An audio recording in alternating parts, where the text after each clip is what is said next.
Hey guys, it's me, Jeffrey again.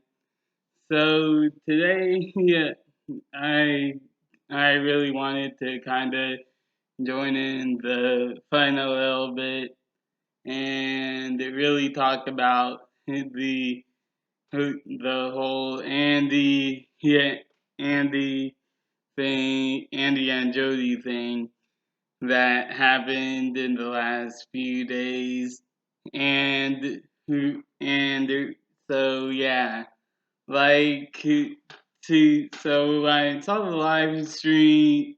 So we all know about the article that Andy put up in Fandom Wire where he said that the Snyder cut is not coming and all that, and then just to put it kind of lightly, the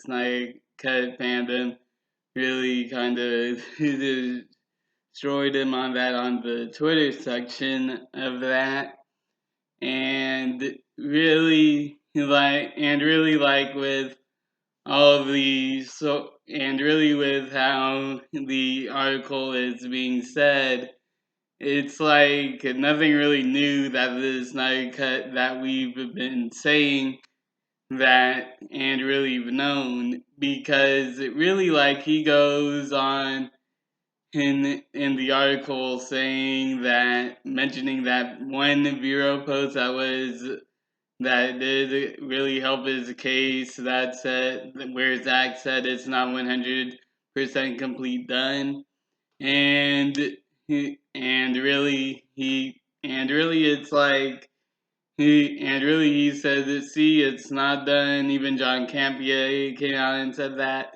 And really, like, with how I interpret that, like, 'cause I've actually done my research, and it really, George Lucas actually said something similar, where he said that no movie is ever 100% complete done, because there's always a director that wants to edit the movie out a bit, get the CGI done, and all that.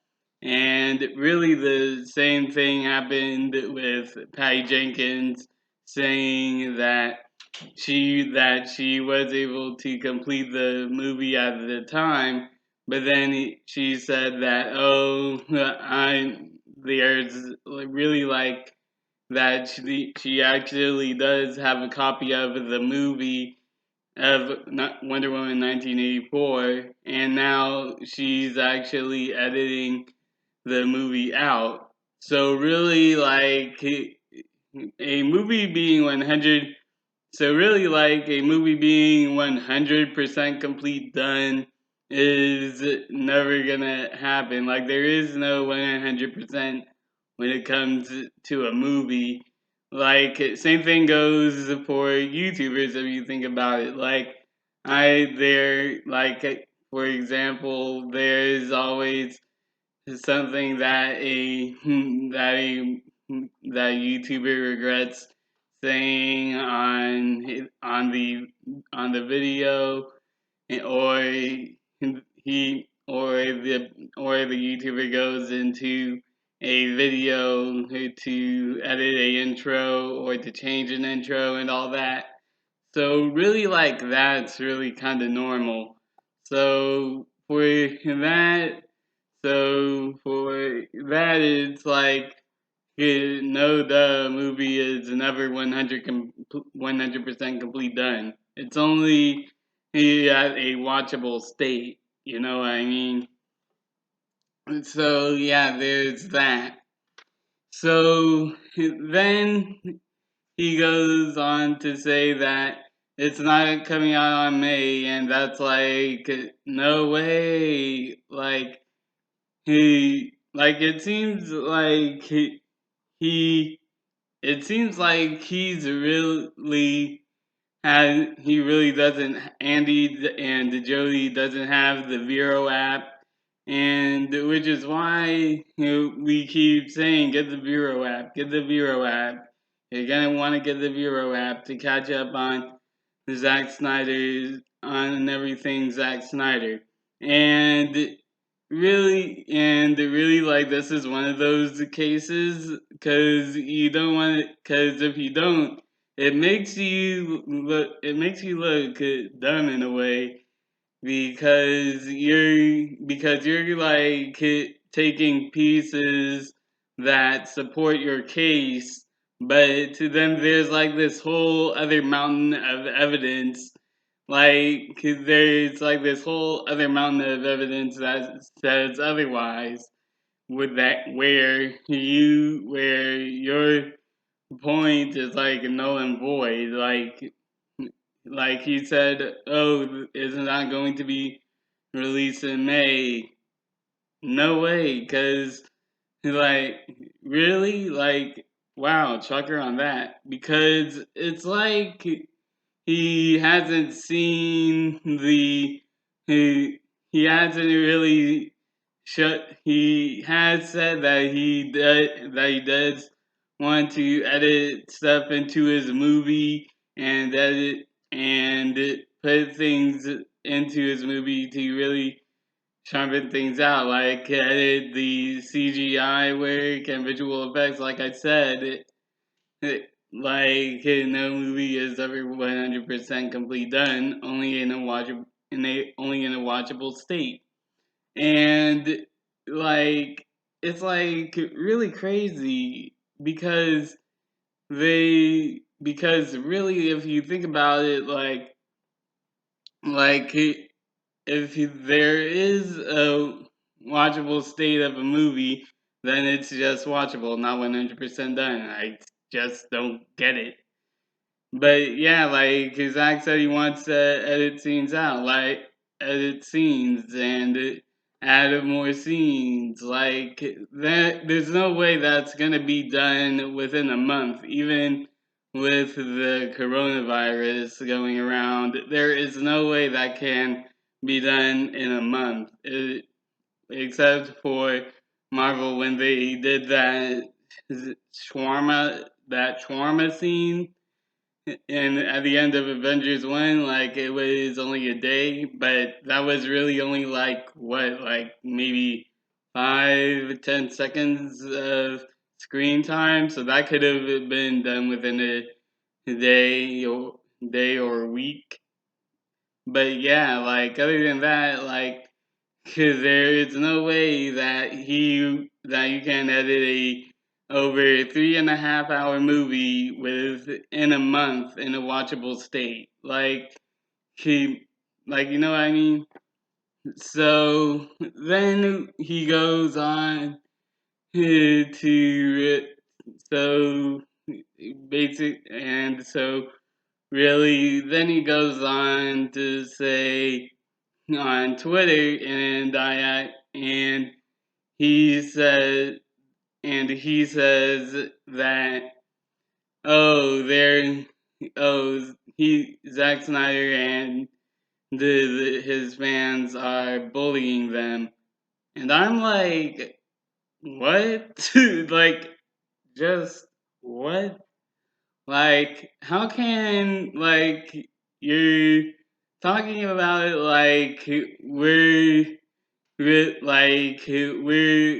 going at Disney and challenging uh, challenging the way they do movies, or like with the whole last Jedi backlash, for that, I can understand why. I could understand if you put, oh, Disney hates the fans, and really now that would actually help your case. But with the Snyder movement, like like it's just doesn't make any sense on that. Like I said, like let's go to the sequel trilogy haters and the Snyder Cut movement. Like let's go and make that comparison real quick because as you like the and I know well, they're calling themselves the Phantom Menace, so I'm gonna say the Phantom Menace and the Snyder Cut movement from now on for this section of the video. So the Phantom Menace is is really like very heavily aggressive, like like he and I mean like not the good aggressive, like they are really like kind of just shouting, kind of like your normal fan stuff for people to do for things they don't like, and then the Phantom Menace does this, and then they get backlash from it from Disney slash Lucasfilm, but overall Disney itself, because now the Phantom Menace has gone from Star Wars and Lucasfilm to Disney as a whole. And really, I actually did use it to be a part of that movement, because really I just kind of wanted to know like what they were really like. And it really, like as I described, it was pretty much like that. But and then so really I left that movement because of the fact that they were so heavily negative about that, and really they really weren't they weren't doing anything positive. So I really just couldn't take that negativity. So really I just kind of left the movement, and now I'm just really catching up on it, but I'm not really a part of it. So yeah, like, and then we go to the Snyder Cut movement, and there's like loads of positivity that we've been doing for the past two for the past 2/3 years. Like we've been doing, like as the Film Gob said, we're doing fundraisers for Feeding America, AFSP, and really not only that, like we're just really kind of spreading the word around, like not only through the Twitter events, but think about Project Comic Con. Think about the New York digital billboard. Think about that soccer game. Like, do you really think that we just like hacked the system and it did that? Like, no, like did we actually did talk to the people there, and we raised enough, and we raised money to do these things, and those were the fundraisers. And and like I said, like it just doesn't make sense. Like why are we toxic? Why are we how I don't see how we are toxic or negative in any way. Like, yeah, there's probably a small percentage out there like that does that you might that might help your case, but in the whole majority of things, like it just doesn't make any sense. You know what I mean? So then we go on to so then we go, and really to really help my case and take it home, it's like let's compare to Martin Luther King Jr. and the whole Snyder Cut and the Snyder Cut movement, because really this will really take it home. because like let's be real, like does who thinks that who thinks that there were doubters and and who there were doubters in the and really there were doubters obviously in that, and they were and really Martin Luther King Jr. He was doing things peacefully as we are right now, and really like I said, like, because that's really the comparison that I'm going with and sticking with. And so yeah, it's like if there probably are a few Malcolm X's in the group that are probably helping your case, but ultimately as a whole, no, there isn't. Like, you know what I mean? So, yeah, there's that. And so then we go into the then we go into the film gob situation where there was that comment they had like Joey crack corner or something like that, and the people immediately called him a racist. And I'm like, when he's from when he's from Scotland, and so really like that he kind of really probably doesn't understand our culture and all that. But and two, we then have the and two we have him actually apologizing for that comment, and Andy's still using it as him being labeled as a racist. And even if that was a racist comment, which really I really kind of didn't, because it was, I just found it like kind of funny. But yeah, like he did apologize for it either way, and he still got flack for that. And so then we go into the Jody's Corner live stream where it all went down, and with Jody's Corner, like the one thing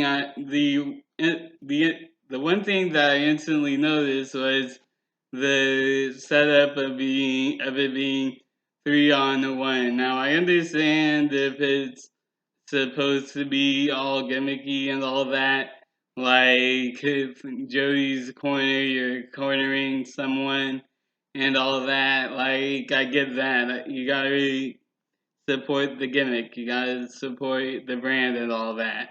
But really, like 3-on-1, like three dudes on one person, it really just isn't fair and all that, especially when it comes to a debate.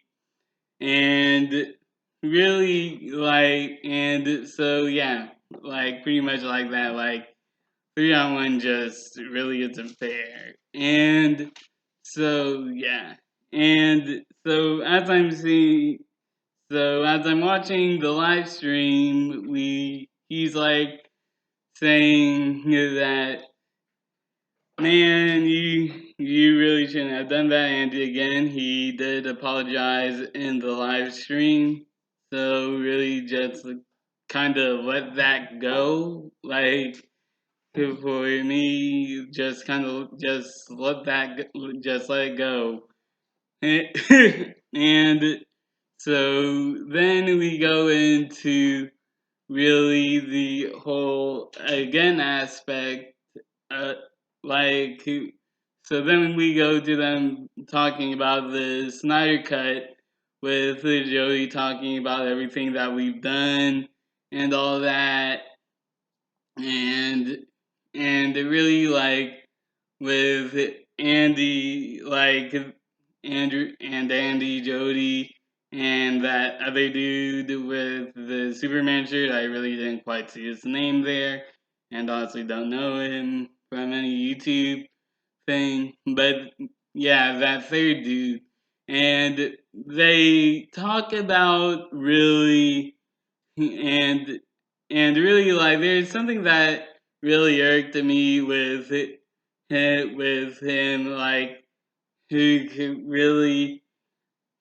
like he's saying that Zach doesn't like Jody's saying Zach doesn't understand Superman, doesn't understand Batman, and still praises Wonder Woman, which he says Patty was who, which he praises Patty for Wonder Woman, and really Patty Jenkins was really against Gal Gadot being Wonder Woman, and and and really Zach was the person who brought her in, and the same with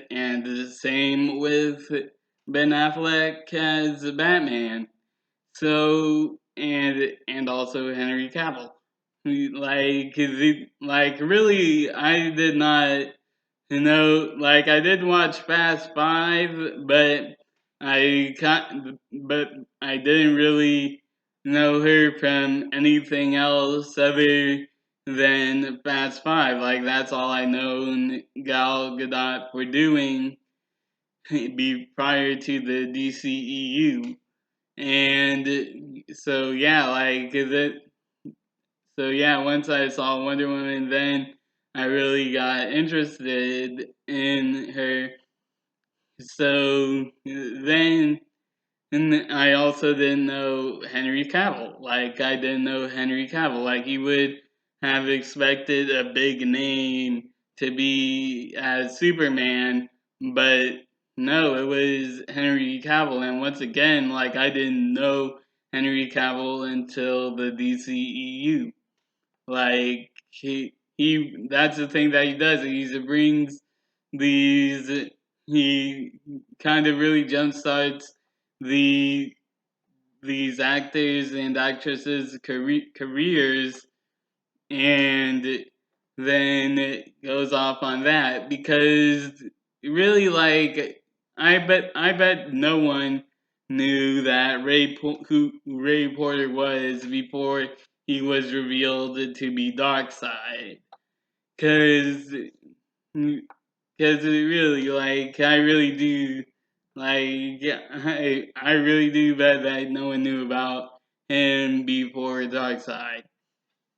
And like I said, like that really does help jumpstart his acting career. And so then we have really this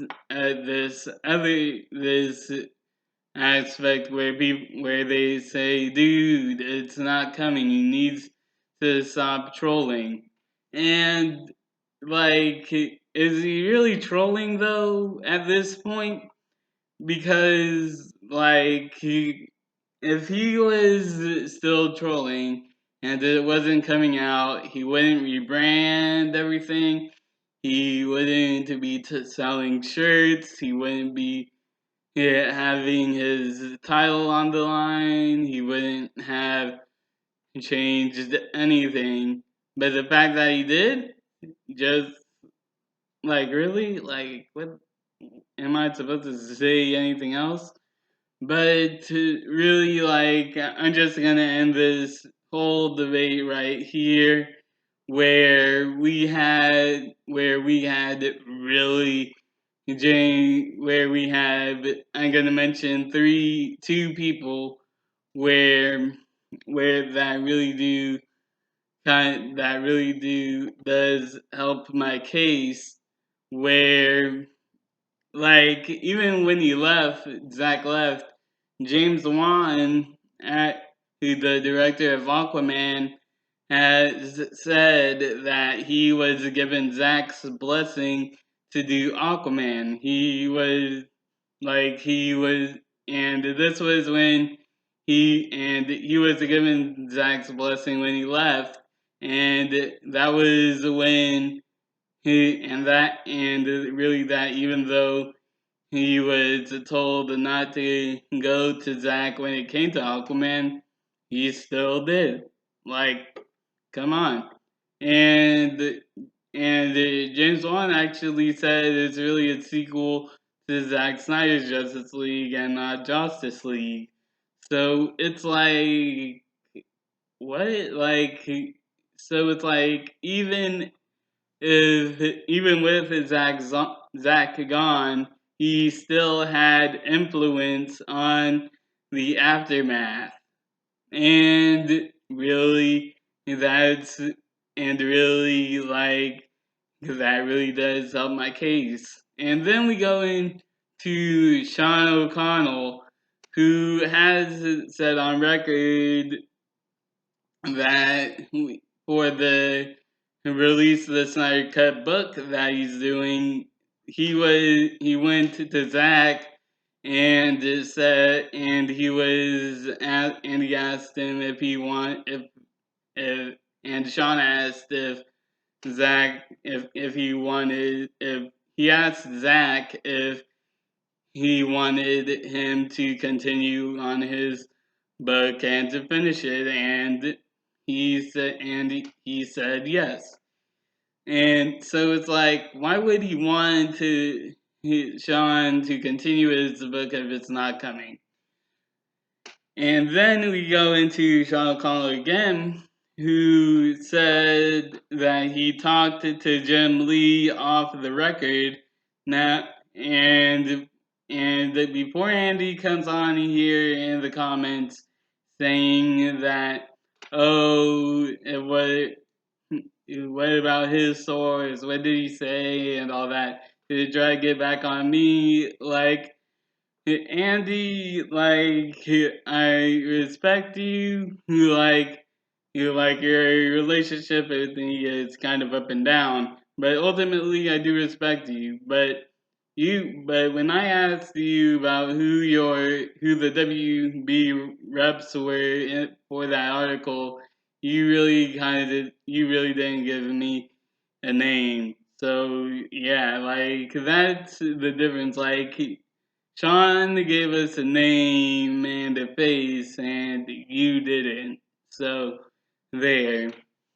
And so Sean asked Jim Lee talked to Jim Lee off the record in the during the Birds of Prey after the Birds of Prey premiere in the skating ring or something like that, and he specifically said that he talked about the Snyder Cut and all that, and really that passes he and months passed and he's still going for the Snyder Cut, and so it's like if the Snyder Cut wasn't coming and Jim Lee said no, why is he still going for it? And they're really and you know what I mean? He talked to Jim Lee about the Snyder Cut off the record and is still going for the Snyder Cut. Like it's coming, dude. It's just coming. Like we know it's coming, and it really, Andy, stop with the deadline already. Just stop with the deadline. I don't know if most journalists are like this, but there is no deadline. There is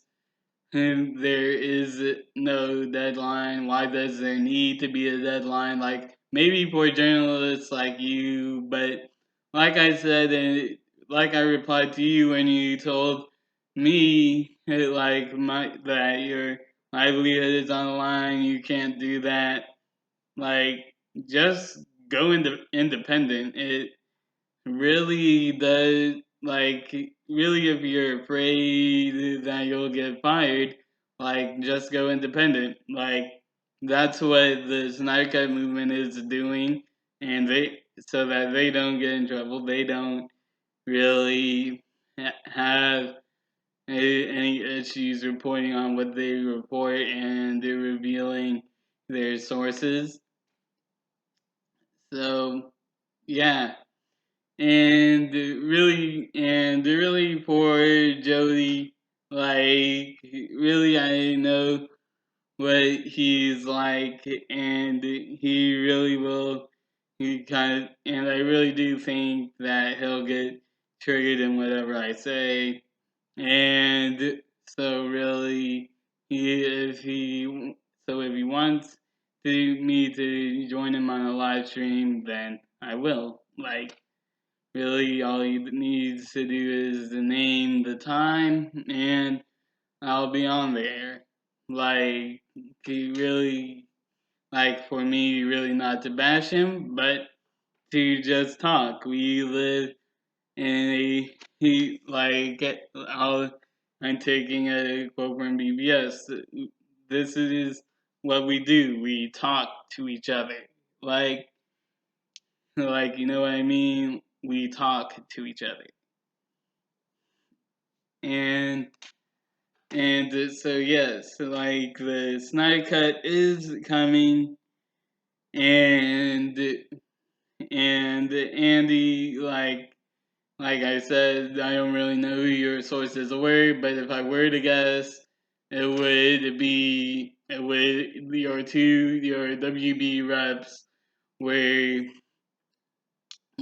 Jeff Johns, who was a friend of who was is a friend of Kevin Feige, who actually did have a main thing to do with getting Zack out of the DCEU, and or Toby Emmerich, who again was former head of the DC, who was the former head of the DCEU before and sign off, and really once again another head person who was the key person to getting Zack out. So yeah, like, if I were to guess who the reps were, it would be Toby Emmerich and Jeff Johns. So yeah, like I said, I'm not gonna talk about Jody yet until really he wants to set up a live stream and we can talk about it, because I know he's going to be offended and triggered about everything I say because I'm, quote, a Snyder bot or a Snyder bro or Snyder whatever. But like I said, hey Jody, just set up the time and we can talk about it. Like, that's it. That's all I'm saying. So yeah, that's the video, guys. And it is coming, and I'll see you guys in the next one. Tell me what you think.